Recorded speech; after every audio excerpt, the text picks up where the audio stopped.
I'm sending him a 4-page letter, and I enclosed it with the kiss. I know he better get it on time. Good risings, good people. How are we? Leave it down in the comment section below because I would love to know, girl. Welcome back to the channel, y'all. If you're new here, how you doing? How you feeling? My name is Jalen, or Coco. It's whichever one you would prefer to call me. And today I'm going to be giving you guys my labor and delivery story.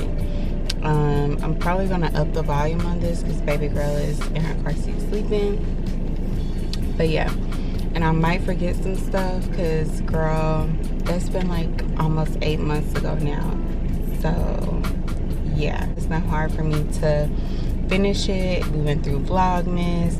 I had stuff going on for the month of January. I had to go out of town. Then we had Valentine's Day. Like, it's just been a lot going on. I don't like excuses, so let's just go ahead and get into it.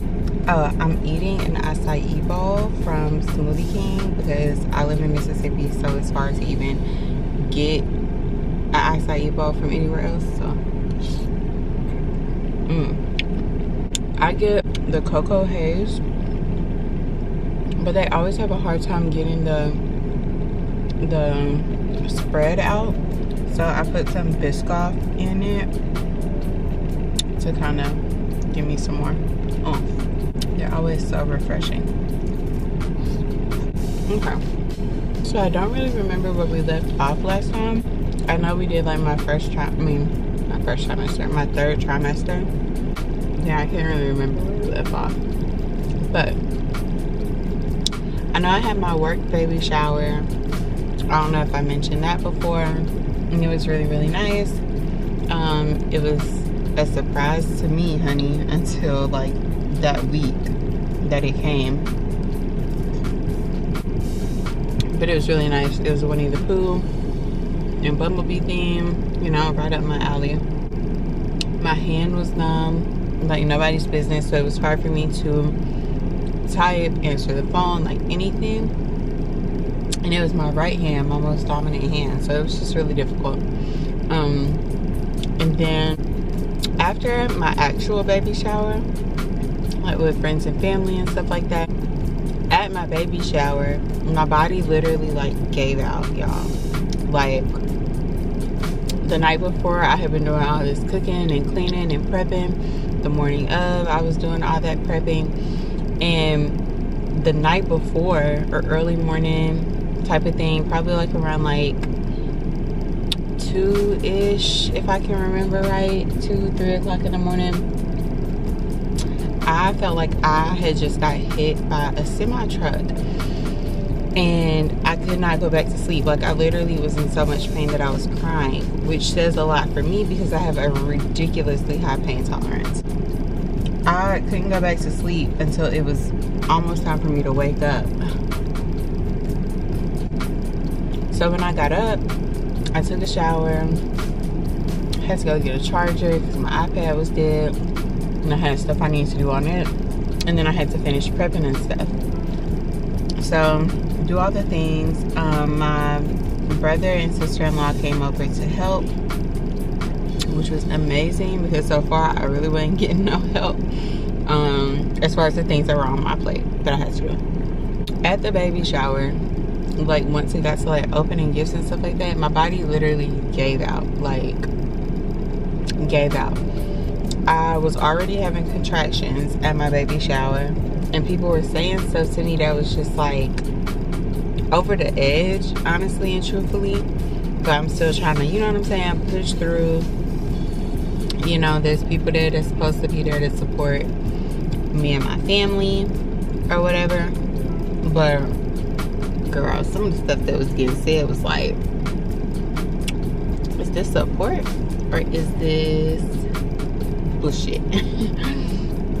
But nonetheless, my body gave out, and that night after I had kind of like chilled out and rested a little bit, I called my manager and was talking to her, and my voice was gone, y'all. So I called my manager and I'm telling her you know, what happened at the baby shower and how I'm feeling. And she was like, girl, with the way you was looking and the stuff that was going on, I didn't think you were gonna make it. So don't even worry about coming back to work. I'll figure everything out. Just take care of yourself, take care of the baby, and we'll see you when we see you.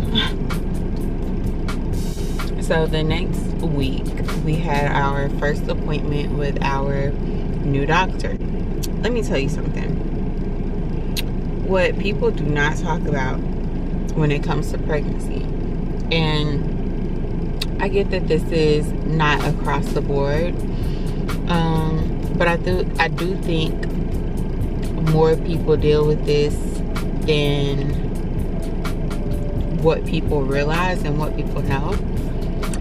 But when you have, I'm gonna try to choose my words because I don't want it to be flagged, but when you have an intimate trauma,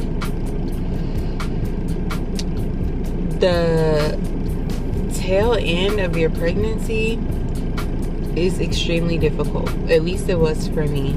If you've been through any type of like forceful, intimate trauma that involves your private area or your body in general, but specifically your private area down there, it's hard. It is really, really, really, really, really, really hard. Went, had our first appointment with him, and at our first actual appointment is when he checked me. And for me, having that trauma, it literally felt like he was sticking his whole arm inside of me.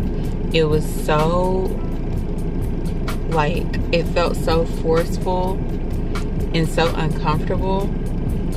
It was just not a good experience, honestly and truthfully. And what's crazy is that day when we went for that appointment, once they checked us in and took us back to the room and all that type of stuff, well, first of all, when they checked us in and you go in and you get like you know, your blood pressure, your weight, your height, all that type of stuff, my blood pressure was ridiculously high. I cannot remember the exact numbers, but it was pretty damn high. Because the girl's reaction was like, let me take this again. And she took it like 3 times. So she was like, I'm gonna go in and put you in a room, blah, blah, blah. And they had the nurse come in there with like the manual blood pressure machine. And, you know, like the old school one that you pump or whatever. She came in there, she took it 2 or 3 times and was like, this is very, very high. So after that, I don't know what it was, but I just started like venting to Jay about, you know, it's getting to the nitty-gritty, and it's really hitting me that like I'm about to give birth without my mom. Like, most girls, women have their mom with them during this process, and I don't have that. But I have this emotional, intimate trauma,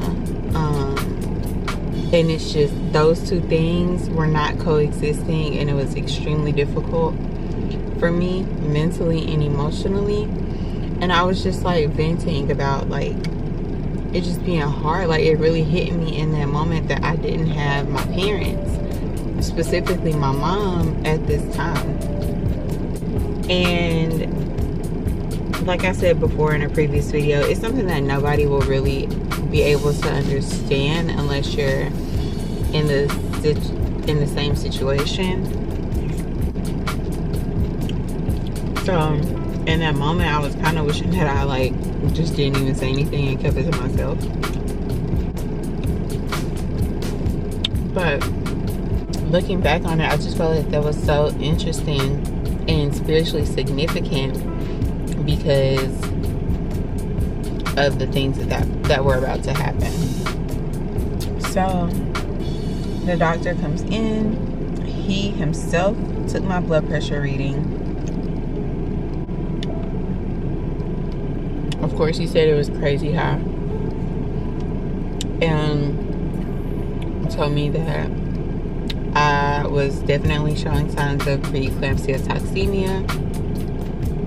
And he said that he was about to check me to see if I had dilated any. So he checked me. Again, I told you guys how that made me feel. And he said that I had dilated 3.5 centimeters. And the pain that I was feeling at my baby shower was more than likely because I was in labor. And he was like, you probably were like at least 1 centimeter or 2 dilated at your baby shower, because it had just been a week prior and this is my first baby. I was like, I figured that. What honestly made that feeling of being triggered with having had previous intimate trauma was the fact that he said that he was going to check me. After he checks me, he told me, oh, I just did a membrane sweep, so your labor should be speeding up now. I didn't want that done. I didn't want that done because at this point I was 36 weeks. So I'm like, I'm still not fully, you know, they say that that's full term now, but a full term pregnancy is 40 weeks. I don't get why they say 30 weeks is full term and 40 weeks is full term and anything in that window is full term. Like, girl, what? Like, anyways, yeah, I didn't appreciate that he did something to me and then told me after that he did something to me, not before. So that didn't sit right with me. So at this point, I'm just crying. Like, he's telling me, we're gonna send you over to the hospital side. If they say that it's looking like it's baby time, they're gonna keep you. I'm gonna go ahead and tell you now, it's looking like that. It's looking like you're gonna have this baby. At first he said within a week, then he said at the end of the week, then he said in a couple of days. So I'm like, which one is it? So he was like, they'll be able to tell you better when you go over to the other side, but you're probably not going to be able to have your doula. You can do that your next pregnancy. Like, just all these things that were going against my birth plan. And I get it, you have to have a little wiggle room in your birth plan. I was already mentally prepared for that, but to tell me that you can't have anything in your birth plan now, like the whole natural birth and all that stuff you want to have, you can say goodbye. I was just like, and he was very matter of fact about it. There was no sort of like emotional cushion or nothing. So here I am, emotionally triggered because you just stuck what felt like your whole forearm inside of me. You just did a membrane sweep and told me afterwards that you did one, not before. And now you're telling me, and I'm already, you know, in my feelings about not having my mama. And now you're telling me that your whole birth plan is not going to happen. So that was a lot for me to try to process. And so he was just like, after he said all that, I have tears in my eyes, just trying not to let a tear fall. And he was just like, sound good? And I'm like, no, but I mean, I guess it is what it is. Like, so he's just sitting there staring at me. And I'm looking at him. So he was like, I'm about to call them, tell them that you're coming, and we'll go from there. I'm just like, all right. Sorry about that. My girl woke up. But, so we leave out of there. And as soon as we leave out of there, my tears just start flowing. I mean, flowing. The appointment was at 9 o'clock. Y'all, we get to the other side, tell them what's going on. They put me in a room. They start taking all these tests and stuff. And I literally just cannot stop crying. Like, cannot stop crying. Cannot stop crying. I haven't drank any water that day, so they need to do like urine samples. I'm trying to gulp down all this water. And I texted one of my friends that I worked with and was just like, I really need to talk because I just, like, there's so much going on. Because me and her were going back and forth so much, my manager ended up calling me or whatever, because, like, again, my friend, I work with her, and she's having to do both of our jobs at that point, and here I am telling her that I need her.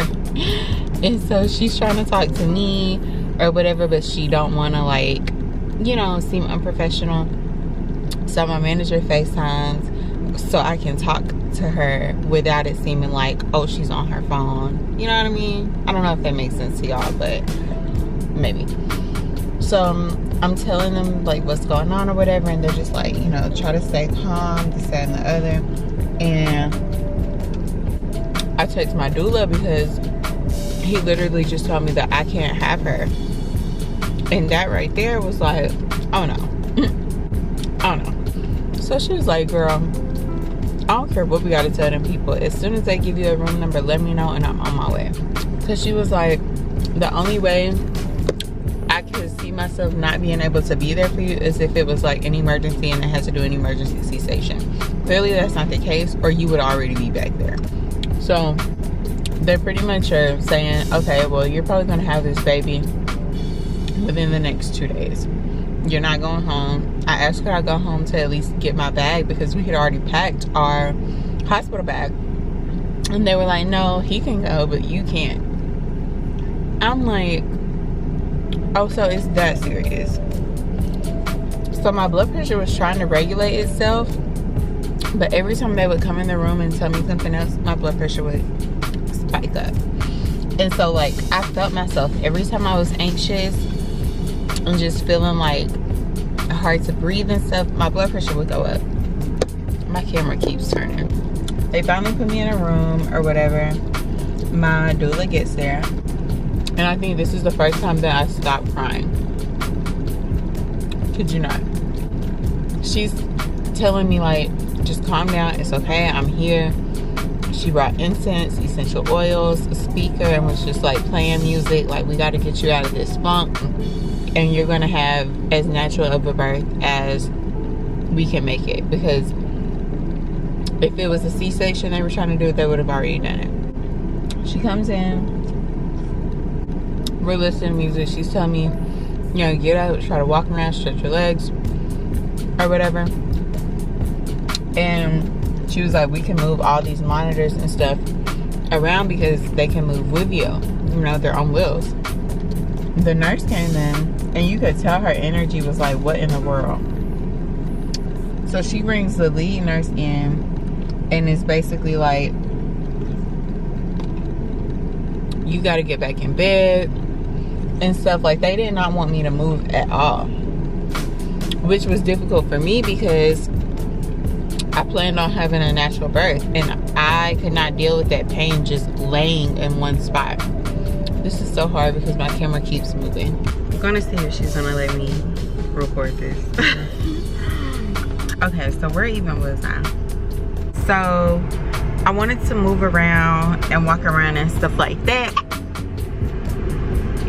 I wanted to move around and things, and my doula was encouraging me to move around. So the nurse came in or whatever, and she was like, you know, she's got to stay in the bed and things like that. And I just could not deal with the pain and being in the bed.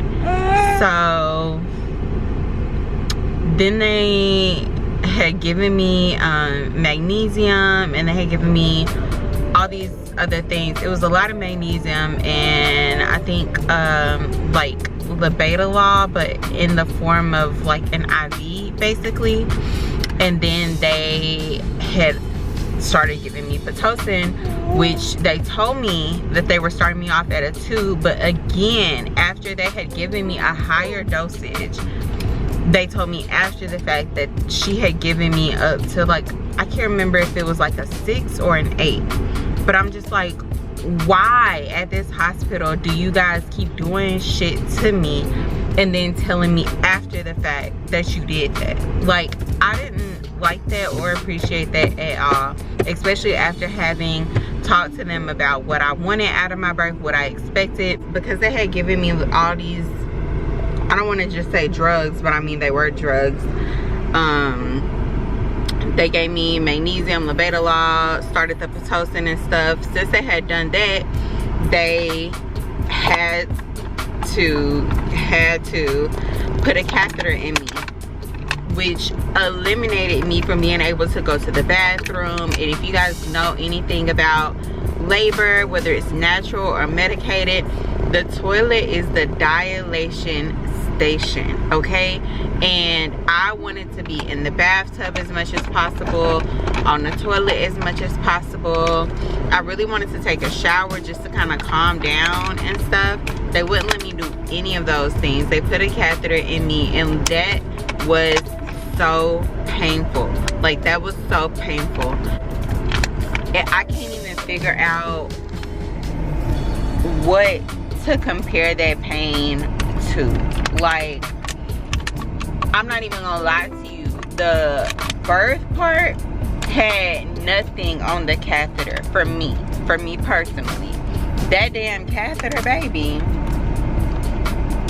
that shit hurt. Like, that hurt. I could not close my legs. I couldn't get comfortable at all after that. Like, there was no more me being comfortable. It just went out the window. So the lead nurse came in and she was like, turn the music off, turn the music off, like yelling, turn the music off. At this point, Jay's auntie was up there, his little cousin was there, my doula was there, and he was there. And she came in and was like, turn the music off, turn the music off. So they turned the music down, and she was like, I'm in pain at this point. Like, I'm on my knees, like, in ridiculous amounts of pain. Like, it felt like my vagina was on fire, like literally on fire. Like, I am crying again, like boo-hoo crying. And she was like, sit down, you gotta sit down. So like, now Jay's auntie and my doula are trying to like turn me around or whatever, and I'm just uncomfortable. Like, I'm ridiculously uncomfortable, like hurting in pain. And this nurse is yelling like, she was like, we can give you a form and you can sign yourself out and you can go home. Jay's auntie was literally like, she's in pain. Like, she's clearly in pain, she's clearly hurting. All we're trying to do is help her get comfortable.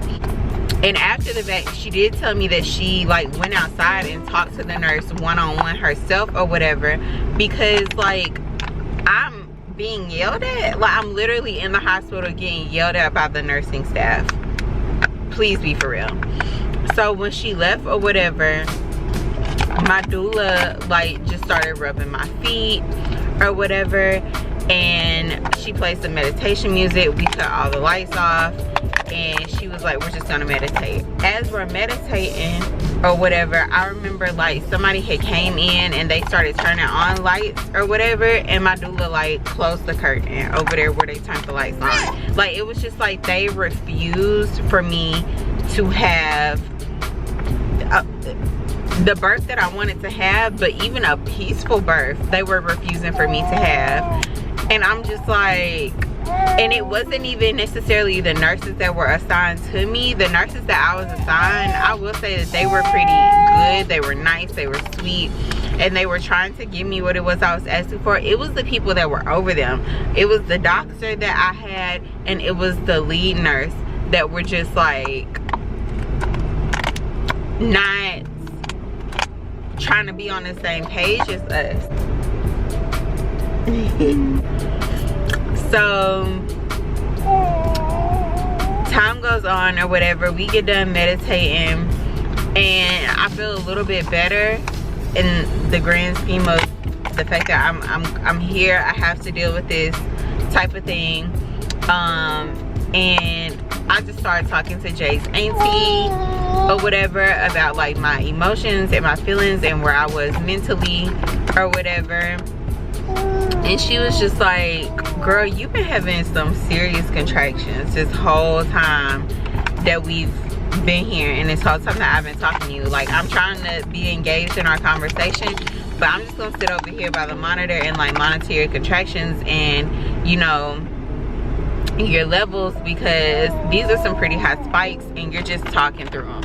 And I'm just like, yeah, girl, because at this point, A, I have a high pain tolerance, but B, I don't really have much of a choice. Like, they're not letting me do anything that I would do to like be able to cope with the pain that in the way that I would like to. So I'm just talking, might need to nothing.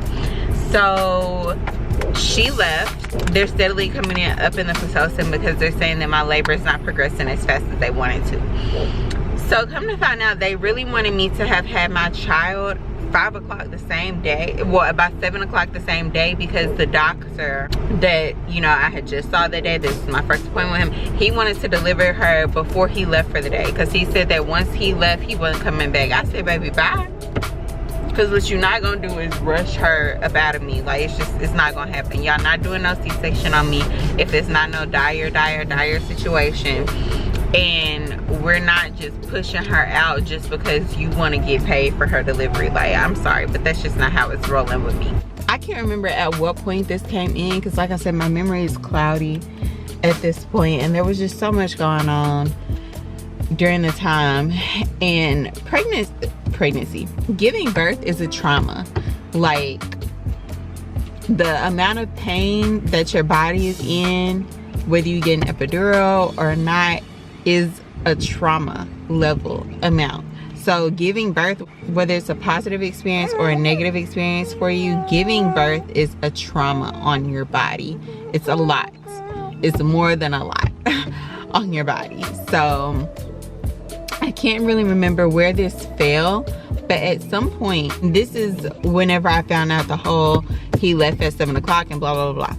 He came in, the doctor, and lifted the birthing bed, table, whatever, so freaking high. I felt like I was a science experiment, because I just saw the light. Like, the light was literally like blinding. And he's lifting me up. He was saying that he was about to break my water up the pitocin, and we were gonna get this show on the road. We were gonna have a baby in a couple of hours. I was like, wait a minute, no, this is entirely too much that you're doing all at once. You're telling me what you're about to do to me. You're not giving me a choice or a say in what's happening to my body, and that's a problem for me. I told him that I didn't want any of this to happen, and when I asked him why he was doing all of this, that's when he told me, oh, I'm leaving at 7 o'clock, so when I leave, I'm gonna be gone. It'll be whoever's on duty that's going to deliver your baby. I was like, okay, bye. I'm at a hospital and I have a doula who's delivered babies at home, so I feel like I'm in good hands. I'm fine. I don't need you, and furthermore, I don't even know you. This is my first appointment with you, so I will deliver my own damn baby. I don't care. Like, I don't think I'm gonna die in this hospital, and if I do, well, that's just how God wrote the cards out. So after a while, Jay's auntie left or whatever, and literally right after she left, that's when shit started popping. Okay, like, literally, that's when shit started popping. We were watching Good Mythical Morning, because now it's just a waiting game. Now it's just us watching the clock, waiting to see what happens as time goes on. So we started watching Good Mythical Morning, watched that for a little bit. And the thing about Good Mythical Morning is, like, I can't rewatch episodes of Good Mythical Morning. Like, once I watch the episodes, you know what I mean? But The Girls Next Door is my ultimate comfort show. Girls Next Door, and then The Simple Life.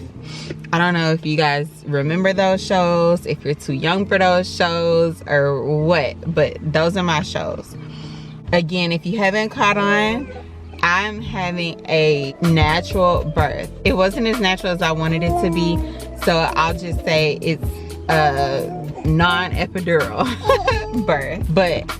And I will also give myself credit because non-epidural with no pitocin is easier than non-epidural with pitocin. It's getting hot out here now, y'all. Having a completely natural birth is definitely different than having a pitocin induced no epidural birth. Time is just ticking and we're just waiting it out. The contractions are getting more and more intense. And for me, I had straight up back labor. Like, I really didn't have too many contractions in my stomach at all. It was straight back labor. Straight back labor. I had the heating pad on my back, and this is why I can attest to giving birth being a trauma on your body, because I was shivering. Like, I was literally shivering cold but sweating. So like, I had a fan in my face but I was cold, literally shivering cold. And I had the heating pad on my back, but I needed my back to be rubbed. My butt was hurting, and whole time clearly at this point, Girls Next Door was not helping me. Like, nothing that I was watching, anything like that was helping me.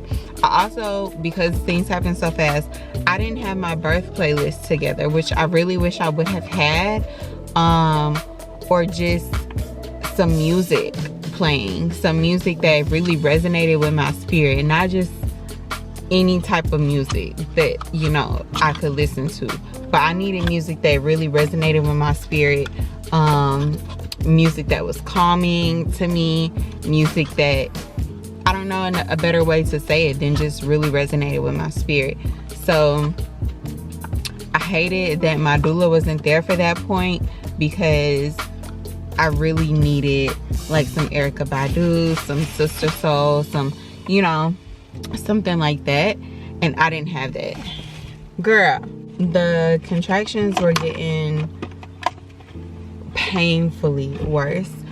I wasn't crying or anything like that, but they were super intense. I also give myself credit to the fact that I caught myself practicing damn near the last, I don't know, however long I haven't been taking medicine, because I didn't take medicine during my periods.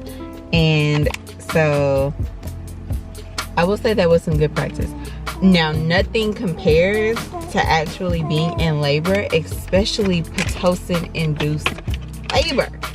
That stuff is horrible. Like, pitocin should only be used unless it is ridiculously necessary, because honestly and truthfully, I feel like if they would have like let me go home, or even if I would have been in the right mental space of knowing exactly what was about to happen and stuff like that, I would have told Flame, we finna get in this truck and make it do what it do, like a few times, okay? Like, no pull-out game. Because baby, that lab created pitocin. That stuff is horrible. Oh, it's a red bird. Oh, it's a red bird, y'all. Where was I? I remember asking Flame over and over again what time it was. They kept coming in to check me, even though I didn't want to be checked. Like, I was just like, I don't even really care. You know what I'm saying? I was grateful that my nursing staff was all women. The doctor that ended up delivering my baby was a woman. So as I'm going through these contractions, I remember just being like, you know what, F it. I cannot just stay laying in this one position dealing with these contractions. And the nurse that I had up until I actually delivered my baby, she was from the same area I'm from. So I think she said she was from Aberdeen, I think. So we kind of related in that sense. because she was like, I hear your accent, where are you from? And I was like, accent? But yeah, so she did try her best to like look out for me as much as possible. So even though they said what they said earlier or whatever, like I could not stay in that one position. I refused to get an epidural, so I told them like, stop asking me, am I getting an epidural? Because it's no. It's literally no. Unless I have to have an emergency C-section, I'm not getting an epidural. I'm not getting no extra pain management stuff. Like, I want everybody to stop asking me that. I have a goal.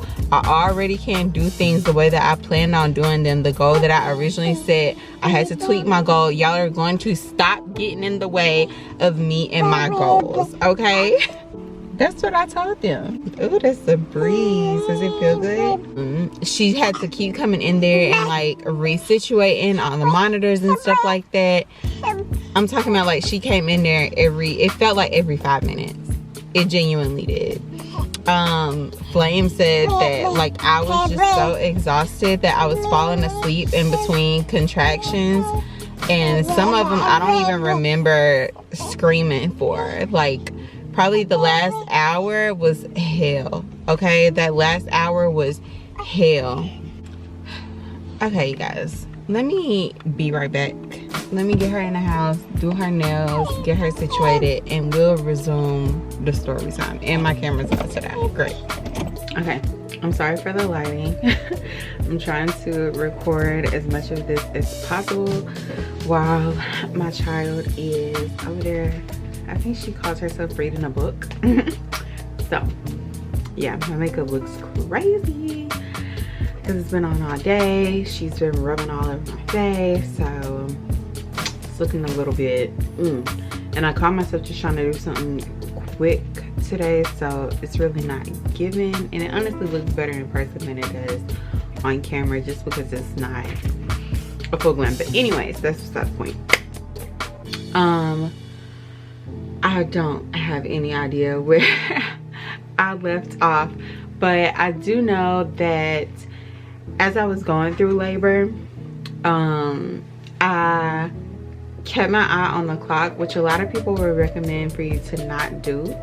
I did though, and I don't really know why per se, like what I was going for with looking at the clock. I don't know, but I kept looking at the clock, and each hour just about they would come in and check me and stuff like that. I remember the contractions were getting more and more intense, but I could still deal with them, and the doctor came in and was like, hey, we plan on breaking your water around midnight, and you know, when we do that, it'll help you to get some sleep. And I was like, you breaking my water is going to help me get sleep? Like, who do you think you're talking to? Boo-boo?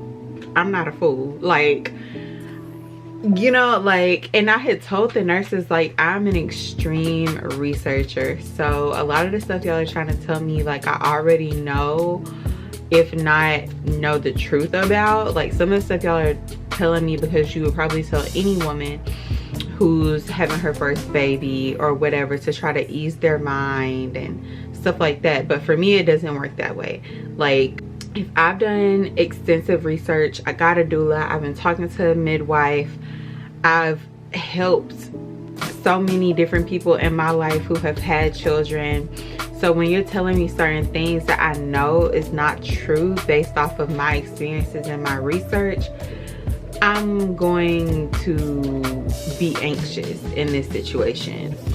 Nonetheless, I asked if we could wait to see if my water would break on its own, which I figured that it wouldn't because they had already started the pitocin and it wasn't natural pitocin. You know, like my body had already been forced into labor from me overdoing it and from them inducing me. So I figured that it wasn't gonna break on its own. I just did not want them to break my water. Like, I was not here for something else being stuck up inside of me. Like, I just was so sick of them sticking stuff inside of me. She came in around 12:30 midnight, and well, 12:30 in the morning, and stuck this hook up inside of me and broke my water, and there was like pressure and then like a gush. Like, it was so much fluid, like genuinely so much fluid. So like 10 minutes later, why it took them that long, I don't know, but like 10 minutes later they came and changed all the bedding and the padding and all that type of stuff, so I wasn't just sitting in fluid. And then, like I said, we just kept our eye on the clock, and I watched as much of the Girls Next Door as I could until it was just like, I can't take this. And I got up and was doing all these different positions that they didn't want me to do, but I was just like, look, I'm gonna do whatever my body tells me to do in this moment. Jay kept saying, you know, you can get stuff for pain that's not an epidural, and I'm like, I don't want anything. I want my body to do what it does. I want this to be a mental thing, you know, like a spiritual and mental, not game, but challenge that I get a very quick result in. A lot of times you set these spiritual and mental goals for yourself and you don't see a result until, you know, months have passed, weeks have passed, years even have passed. But I found with labor, this is a mental and spiritual challenge that you get to see almost immediate results with in the span of a day or two. So, you know, I wanted to stick with my goal and stick it out. You know, I'm doing all these positions, the nurses come in having to resituate all of the monitors and things like that, and she honestly just kept assuring me like, girl, baby, it's okay, she's just putting you through it. You know, all the vitals for her look amazing. It's your vitals that we're so worried about. Every time we check, your blood pressure is through the roof, your oxygen levels are doing something crazy. So once I got to about 7.5, 8 centimeters, that's when it was, I can't even explain the pain. I just know that I thought I was gonna break them people's hospital bed. I wasn't, you know, they always say when you're in labor, you're holding your partner's hand and you're squeezing it. So it's like, girl, I was not holding that man's hand. I was not squeezing that man's hand. I was shaking the hell out of that hospital bed. Like, really. I was shaking the hospital bed, girl. I was shaking the hospital bed. I think because I kept also telling myself like, ring of fire, ring of fire, ring of fire. Like really trying to look for the ring of fire. But girl, I didn't even feel the ring of fire. Like, I didn't feel the ring of fire. And maybe I did, and my body told me to get in this certain position, and I said F everybody, and I started to hang off of the side of the hospital bed. I had my leg, one leg in the bed and one leg out of the bed. I was literally just hanging, like just letting all of my weight hang. And when I tell you, that was the best that I felt all labor, like, oh my gosh, I can't even like, y'all, I was literally like, I was in that position until she was coming out of me, okay? And it felt so good. Like right before then, I remember telling Jay like, I think I got a shit. And I knew, like, I kind of was like, okay, so what happened to the ring of fire? But at the same time, I knew I was in a good place. Like, I knew she's coming. So he called my doula, and she got up there in what felt like 2 seconds. Like, it seemed like he had just called her and then she was there. She, you know, I remember telling the nurse, she's coming. She was like, do you want me to check you? And I was like, you're not listening to me. She's coming. Like, I felt so much better. Like, and I felt my body pushing. So I was like, oh yeah, oh yeah. So my doula was like, are you pushing? And I was like, girl, I don't know. My body is just doing it. She was like, listen, because the nurse had went to go get the doctor and all the people. And my doula was like, I'm not gonna let your baby hit the floor. I'm not gonna let your baby hit the floor. I'm so frustrated because I know I'm forgetting stuff. But yeah, I just remember my doula being like, girl, I'm not gonna let your baby hit the floor. The nurse kept telling me, don't push, don't push, don't push. But I couldn't control what my body was doing. And at that point, it felt like I didn't know if I was in heaven or on earth. Like, it felt like my spirit was literally out of my body. I don't know. And like my doula had been telling me, just like preparing me. And she was telling me that a lot of times she'll tell her clients, like, girl, go get your baby. Like, you're about to go get your baby. And that is like the most perfect way to put into words how I felt. It felt like I wasn't really in the room anymore. Like, I had literally left to go to heaven to go get my baby and then come back. And that was like one of the most beautiful experiences. And I genuinely don't feel like I would have experienced that if I had an epidural. So I'm grateful. I'm really, really grateful. So yeah, I remember, like, again, you know, she kept saying, don't push. I couldn't control it. And she kept saying, do you want me to check you? Let me go get the doctor so we can check you. She left, she came back, and I just remember her being like, oh, you know, and like I kept saying that I could feel her head. And I think that might have been the ring of fire for me. I don't know. I don't think so though, because it just felt like circular pressure. And the ring of fire, from what I have heard, is more like a burning sensation, which is why it's called the ring of fire. And I didn't really feel that. I just felt like circular pressure. I have a really good way to describe it, but I don't know if I'm gonna be able to describe it on YouTube. But it feels similarly to, hopefully there's just adults watching this, but it does feel similarly to like if you're in the heat of the moment, you know what I'm saying, and the deed is done. It feels like the removal. That's what it felt like, but like times 5 at least.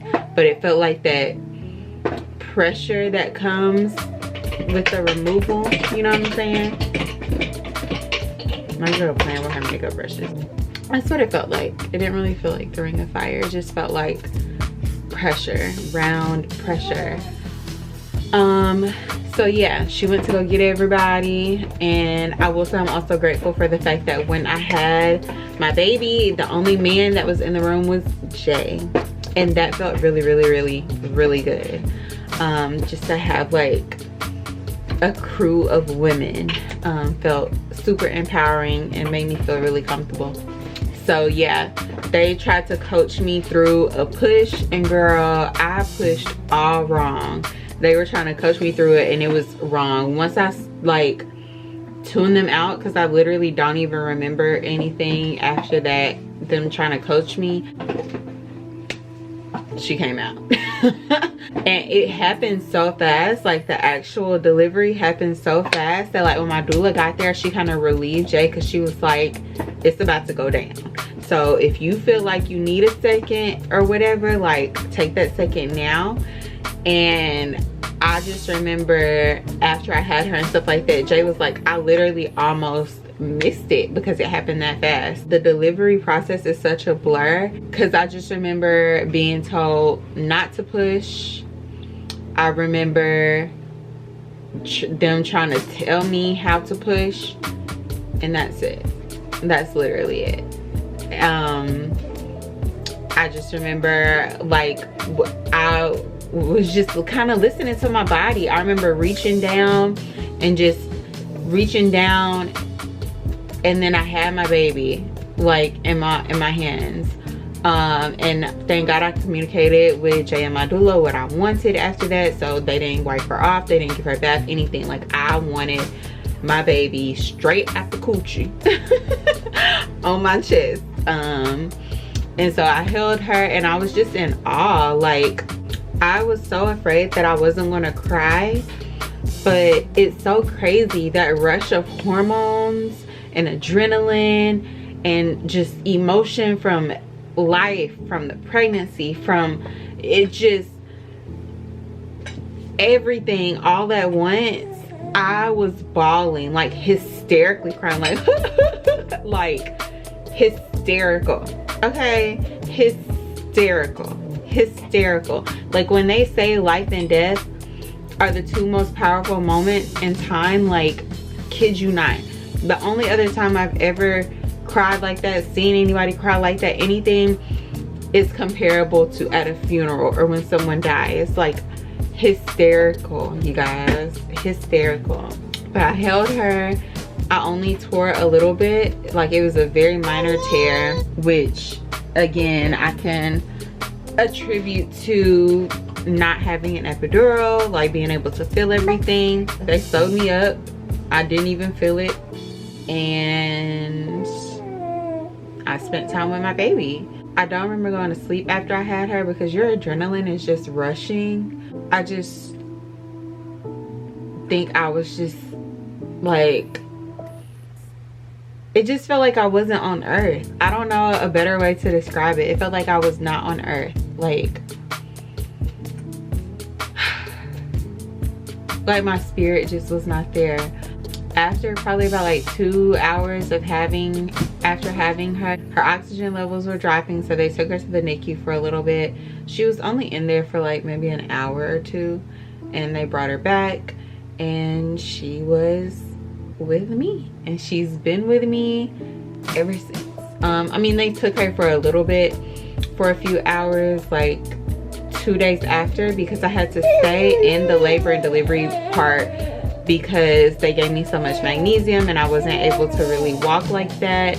I still had the catheter in, and baby, when they took that damn catheter out, that was some pressure. That was so uncomfortable. But after it, like once it was out, girl, I felt so much better. so much better. So yeah, that was my labor and delivery story. I guess I'll pick up with my postpartum journey, because that was a whole thing too. So I know I forgot some stuff, bless you my love, and I hate it. I also hate that they did not let me record. They did not let me take pictures. My doula did try.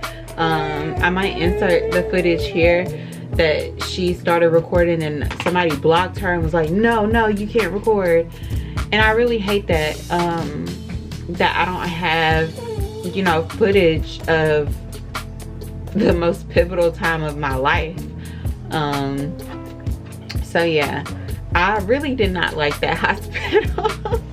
I didn't like that hospital. The nurses were nice. Their nursing staff was very nice, minus the lead nurse. But I didn't like that hospital. And the fact that I couldn't record and take pictures and stuff like that was just, it just didn't make any sense to me.